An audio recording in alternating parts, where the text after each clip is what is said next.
complicado año electoral.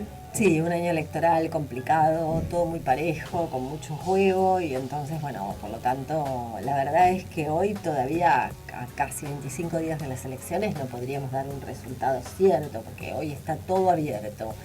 Nuestros números no muestran todavía el oficialismo superando los 40 puntos y eso sería una situación de segunda vuelta, pero están ahí en el límite, entonces esa diferencia de crecer un punto o no da la vía abierta de que, bueno, puedan ganar en primera vuelta o haya que ir a una segunda. Entonces hoy está abierto a todas las posibilidades. Algo similar pasa en la provincia de Buenos Aires, donde está muy peleado entre María Eugenia Vidal y Aníbal Fernández, y ahí un poco digamos, el nudo está en ver si lo que la gente dice que va a hacer después es lo que hace, porque para que esos resultados que hoy están dándose muy parejos, para que eso se pueda dar, tendría que haber mucho corte de boletas, es decir, más de 600.000 electores efectivos deberían cortar boleta, y eso no es lo que pasa, por lo menos no es lo que pasó en las PASO, donde el corte de boleta no superó el 1,5 punto. En el caso del Frente Renovador, que fue el que más corte de boleta tuvo, y fue 0,4 en el oficialismo, 0,9 en Cambiemos, 0,9 en el oficialismo y 0,4 en Cambiemos, con lo cual el corte de boleta después en la práctica es muy muy bajo, y entonces hay mucha expectativa, porque bueno, las encuestas dicen algo, pero bueno, es muy parejo, y después hay muchas cosas más, ¿no?, que lo que la gente dice. En este caso vos ves que, por ejemplo, hay mucha gente que todavía seguramente está indecisa y que aquellos que votaron a alguien, ¿ustedes creen que pueden cambiar ese voto? ¿Que puede cambiar el voto de primera vuelta, o sea, de las primarias a lo que es hoy, al 25 de octubre? Sí, a ver, cuando recién pasaron las primarias, nosotros preguntábamos si el 80% iba a votar lo mismo. Entre el 75% decía que iba a votar lo mismo y un casi 10% más decía que iba a votar dentro del mismo espacio. Entonces no había mucha variación, pero hoy eso fue cambiando, y hoy nosotros tenemos más de un 20% de gente que dice que todavía puede cambiar o que está insegura entre dos candidatos, o sea que la verdad es que todavía hoy está abierto todo. ¿Y ustedes consultan por qué es este cambio?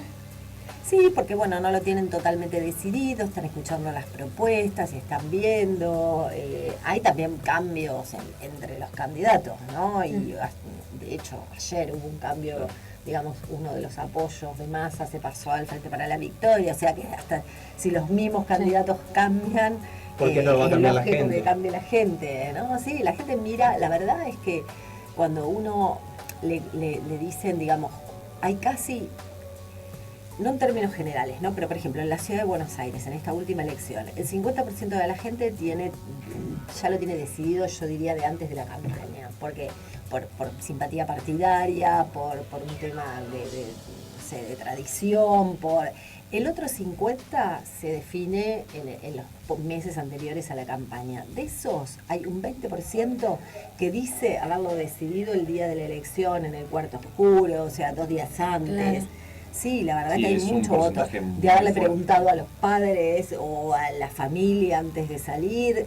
La verdad es que sí, hay mucha gente que define sobre el momento. Y para elegir, por ejemplo, en el caso que hablas de la Ciudad de Buenos Aires, ¿influye mucho que antes de las PASO hayan tenido ya que elegir, en el caso jefe de gobierno, para después elegir presidente, o son dos elecciones completamente independientes? Sí, son dos elecciones independientes, porque la gente mira determinados atributos, o sea, vos podés querer que te gobierne alguien de un... Pero lo que pasa es que no hay tampoco afiliación partidaria fuerte, entonces son más liderazgos coyunturales, y hoy lo que nosotros vemos es que la mayoría de los oficialismos han revalidado su gestión, tanto en las provincias como en los municipios, porque la gente siente una determinada estabilidad y entonces le da cosa cambiar. Hay algunos que no, pero en términos generales sí. Y bueno, y vos por ahí elegís en base a algunas cuestiones para tu candidato a intendente, distinta que el candidato a gobernador y distinta que el candidato a presidente. Entonces uno ve, a ver, los números hoy de apoyo a los distintos partidos en las distintas provincias, donde para gobernador fueron unos, para presidente son otros. Claro. No necesariamente. Mariel, ustedes hace ya bastante tiempo que están con el tema de opinión pública, con el tema de las elecciones, y vos nos decías recién fuera de micrófono que esta era la campaña más difícil de todas, o sea, las elecciones más difíciles de todas para ustedes. ¿Por qué? Sí, digo más difícil, a ver, yo veo que conforme pasa el tiempo hay cada vez más campaña sucia, Ujú. hay más campaña de desprestigio y eso le va a todos, ¿no? O sea, esto se da en medio de una sociedad que tiene muy poca confianza en todo o no tiene confianza en nada, para hacerlo más fácil. Nada, ni en los medios, ni en la política, bueno, nosotros por supuesto también los encuestadores, pero me parece que nunca hubo tanto intento de campaña de desprestigio desde ahí, o sea, es más fácil por ahí desprestigiar. Nosotros las encuestadoras puntualmente pasamos a ocupar un espacio que de hecho yo creo que no deberíamos ocupar, pero que lo ocupamos en función de que a veces como los candidatos no hablan, en vez de ver qué opina cada candidato, vemos cuánto mide cada candidato. Y entonces, bueno, pasamos a desprestigiar, a ver, estos dicen que este mide tanto porque le paga el otro. Lo mismo pasa con los periodistas y lo mismo pasa, pero yo nunca he visto, me parece, por lo menos en este último tiempo, una campaña tan de desprestigio hacia el otro más que de revalorización de las cosas que cada uno tiene. Claro, más que ellos proponer ideas, o sea, es más Sí, ir en es contra más de... ir en contra del otro y es ir a desprestigiar el otro y entonces hay, bueno, alguien que dice algo de alguien y ese otro se tiene que defender y el otro sale a decir, no, yo no dije nada de ese, pero una campaña muy sucia, de mucho desprestigio, de mucho bastardeo de las cosas y eso me parece que no era algo habitual, ¿no? ¿Y qué pasa cuando hay desprestigio? Por ejemplo, en el caso de Arroyo, que está muy desprestigiado por parte del oficialismo, ¿qué pasa con su candidatura? Yo la verdad, y eso a título personal, yo creo que es algo que se vuelve en contra, ¿no? Que eso es como un boomerang, porque aparte también vos no podés, es muy difícil cuando vos estás subestimando a la gente que elige a un candidato, porque si un candidato fue votado por el 50, por el 30, por lo que fuera, ¿no? Por ciento de la gente, y vos estás diciendo todas estas cosas y estás subestimando también a la gente que lo apoyó, ¿no? Claro. Entonces creo que en definitiva esto termina siendo un boomerang y termina volviéndose en contra. Y Por lo menos es lo que vemos en términos generales, ¿no? Y cada vez que más se habla en contra, más votos a favor va a seguir sumando. Claro, más cuestiones de apoyar o de... Porque también el otro, no puntualmente en este caso, no sé cómo será en este caso, pero puntualmente en muchos casos el otro termina victimizándose o la gente se enoja más porque sabe que hay una campaña de desprestigio de por medio, entonces hay más ganas de ir a apoyar a ese que está siendo desprestigiado. Y la verdad que en general las campañas sucias no terminan bien. Como que lo pone en el lugar más débil. Entonces, Claro, por una cuestión de defensa. entonces la gente termina apoyando. Bueno, y la verdad que las campañas sucias no terminan bien. En general no debería pasar. Pero esta puntualmente es una campaña donde me parece que hay mucha cosa. Bueno, lo vemos a nivel nacional también, ¿no? Con esto de las campañas y de los contratos y después, obviamente, que a todos nos queda la duda de cuánto es de cierto y cuánto no, pero bueno, entonces hay distintas reacciones. Pero yo creo que en general, bueno, las cosas, este tipo de cosas terminan mal. ¿Y cómo ves esto de que los candidatos no se quieran presentar a debatir? O, bueno, el candidato más fuerte ahora a nivel presidencial no va a ir al debate y eso hace también que otros quieran tampoco participar. Bueno, es parte como todo de lo mismo, ¿no? La verdad que yo escucho, bueno, por ejemplo, Araceli no se presenta al debate. Lo están matando y con razón porque debería presentarse, yo creo. Tampoco Massa se presentó al debate en el 2013 porque iba ganando. O sea, y tampoco Macri se presentó al debate. O sea, es así. Hay como una cultura de que el que va ganando no se presenta. Está mal, está horrible, no debería pasar. La gente tiene derecho a escucharlos. Pero también es cierto que nosotros no tenemos como una cultura muy de esta cuestión instalada del debate, ¿no? Entonces también es cierto que, por ejemplo, en la ciudad de Buenos Aires costó mucho, porque yo digo esto porque, bueno, la vi muy de cerca y aparte hubo 3 elecciones, ¿no? En la ciudad de Buenos Aires, ¿no? Paso, primera vuelta, segunda vuelta, entonces se vio claro el proceso. Y costó mucho llegar a un acuerdo de los candidatos y demás, y después la verdad que la gente de los canales me decía, tuvo un punto de rating, un punto. Con el esfuerzo que nos costó de producción lograr eso, que se pusieran de acuerdo, que los temas, que el sistema, que el diseño del debate, qué sé yo, y me dio un punto. El tema es... Nosotros deberíamos tener como empezar a instalar una cultura. ¿Va a cambiar algo esta elección que un candidato no se presente? Yo la verdad creo que no. pero deberíamos sí generar esa cultura, ¿no?, del debate. ¿Y a Scioli personalmente le va a cambiar algo en cuanto a la elección, o sea, en cuanto a los números? Bueno, eso no se sabe hasta que pasa, ¿no? Porque después, bueno, uno tiene que esperar que pase, claro, y después medir a ver si influyó o no. A priori yo te diría que el voto del oficialismo es más inelástico o menos sensible a cualquier tipo de cosa, ¿no? Capaz que si no se presentara más o Macri, pesaría más, porque el voto opositor es mucho más sensible a este tipo de cosas, el voto oficialista es menos. Entonces, como decís, bueno, probablemente sí le influya en que, pudiendo captar voto independiente o algún voto de indecisos y demás, al no estar no lo capte. Eso bien, podría ser. Ahora, perder votos por no ir al debate, me parece que no podría. Pero bueno, hay que esperar que pase, ¿no? Después por ahí hacen un gran debate. De hecho, por ejemplo, en Brasil, que es donde hay otra cultura, donde hubo muchos debates, donde todos se presentaron al debate, la verdad que en el último momento, en los 2 últimos debates, Aécio la pasa Marina, que era la segunda y que venía, y la termina pasando producto del debate, ¿no? Claro. Creo que la gente lo vio más decidido, lo vio más seguro, y hubo un cambio notorio en las encuestas. Después terminó ganando Dilma, pero... Claro. Pero bueno, sí, pero terminó siendo una elección pareja. Sí, siendo una elección, pero era pareja, pero con Dilma, pero con Marina, y terminó pasándola a Aécio, y fue producto de los 2 últimos debates, ¿no? O sea que en algunos lugares incide. ¿Ustedes qué notan cuando hacen encuestas en la gente? ¿Qué es lo que notan así de disconformidad o de cansancio por parte del encuestado? O sea, hay mucho cansancio. Lo que pasa es que no nos olvidemos que este año empezamos, en marzo ya tuvimos elecciones. Eran todos los domingos una elección, todos los domingos, entonces la gente está harta. Hay muchas encuestas, los candidatos encima te llaman por teléfono, entonces cortás con una encuesta y te llama un candidato, y cortás al candidato y te llama una encuesta. Es difícil, la gente estaba muy cansada, la verdad, y yo creo que ahora incluso por lo menos a nivel nacional pusieron como un off, y creo que se va a retomar, digamos, la atención de la gente entre 15 días, o sea, 15 días antes de la elección. Que es muy cercano ya. Sí, es muy cercano, pero viene escuchando de esto desde marzo que estamos hablando del mismo tema, ¿no? Entonces, sí, creo que hay como un off, y encima ahora viene todo de las campañas publicitarias en la televisión, en la radio, suma eso, las encuestas, suma la cadena nacional, suma, la verdad que para el común de la gente, porque a mí porque me interesa y por ahí a ustedes les interesará también, pero al común de la gente no le interesa demasiado, no pasa su vida por esto, y entonces es como demasiado. Pesado, sí. ¿Y cuál es el tema el tema que más importa a las personas que quieren cambiar o que muestran ese cansancio? A ver, la gente hoy, las preocupaciones son las mismas desde hace 10 años, la verdad, no cambiaron mucho. La inseguridad está en primer lugar desde hace 10 años con el mismo índice de preocupación. Cuando uno le pregunta a la gente en una pregunta de respuestas múltiples, ¿qué es lo que más le preocupa? Entre el 80 y el 90% dice inseguridad en primer lugar, pero no de ahora, de hace 10 años. Lo que sí por ahí fue creciendo estos meses, estos 2 últimos años, es el tema de la economía, ¿no? La inflación y el desempleo fundamentalmente.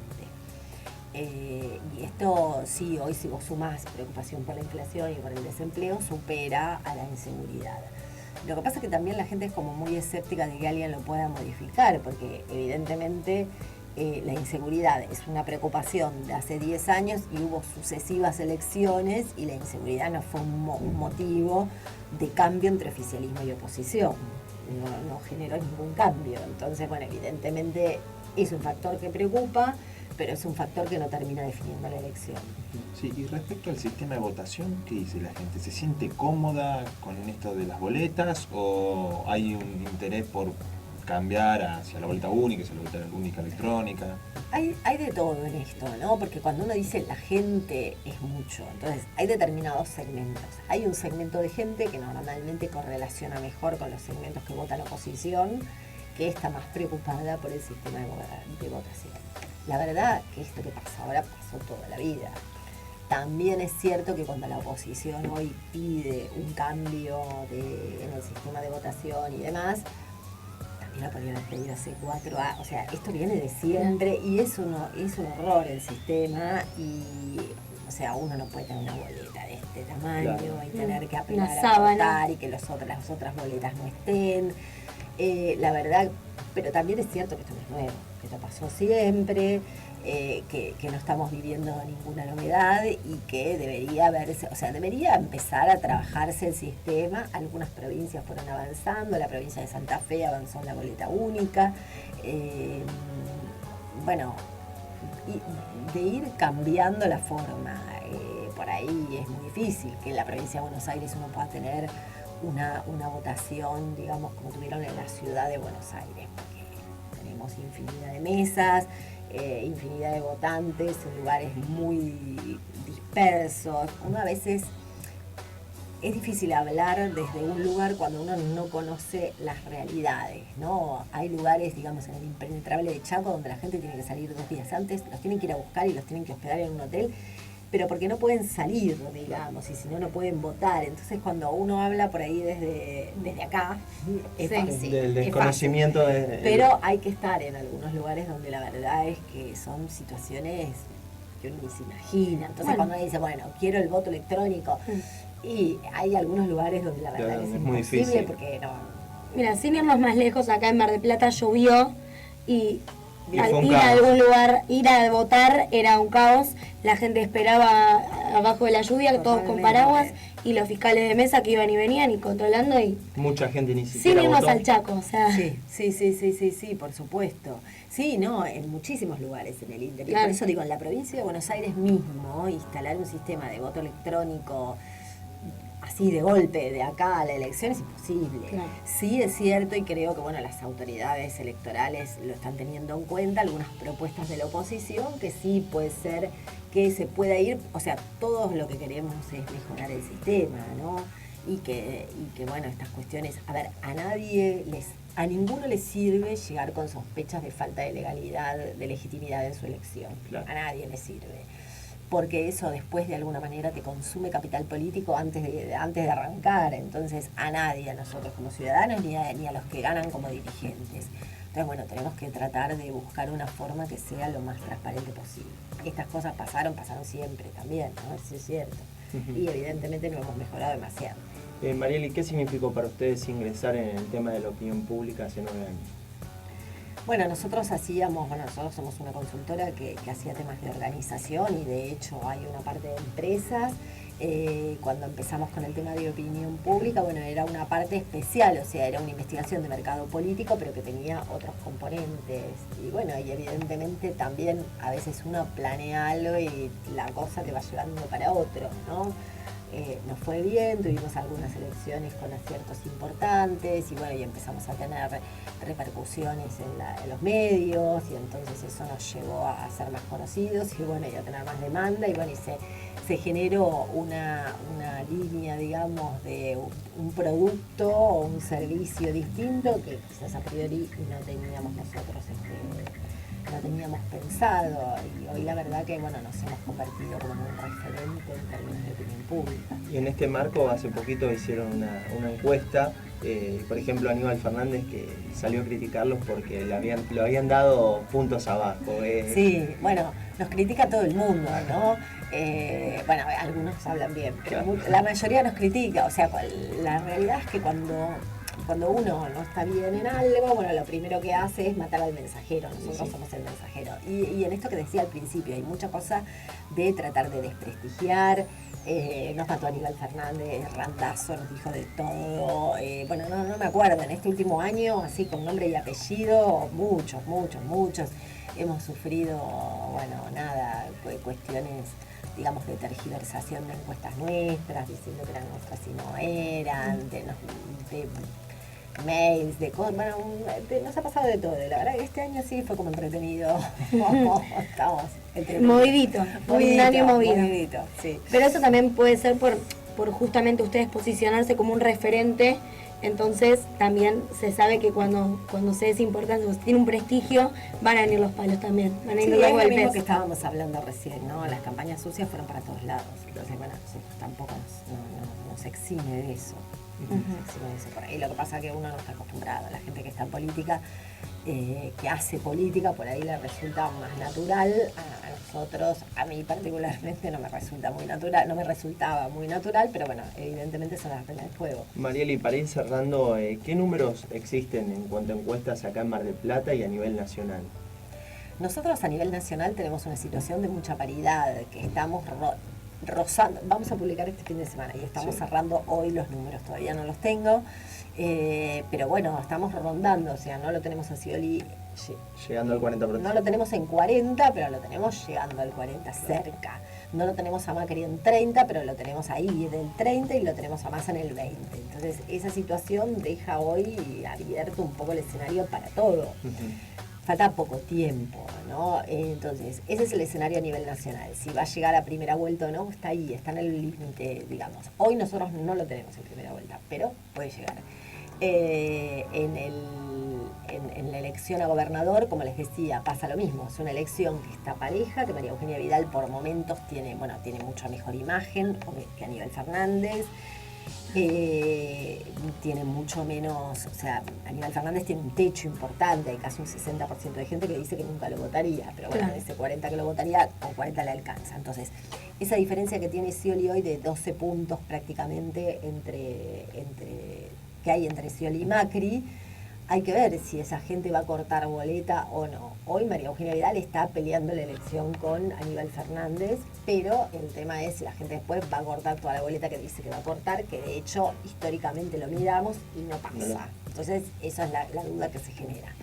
Y nosotros acá en la ciudad de Mar del Plata, la última elección, en la última encuesta que hicimos, lo teníamos a Rollo arriba, casi 10 puntos sobre Pulti. Pero bueno, también está en este momento rondando la campaña y vamos a ver qué pasa. Ahí teníamos una diferencia como más importante porque Arroyo estaba como reteniendo los votos de Baragiola. Claro. ¿Por qué decís que se da, o por qué pensás que se da que no hay corte de boleta?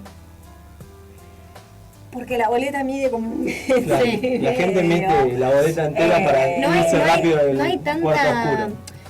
Hay en algunos lugares, hay en algunos lugares. Lo que pasa es que la provincia de Buenos Aires es muy diversa. Quizás, por ejemplo, Mar del Plata, de la provincia de Buenos Aires, es uno de los lugares donde más corte de boleta hay.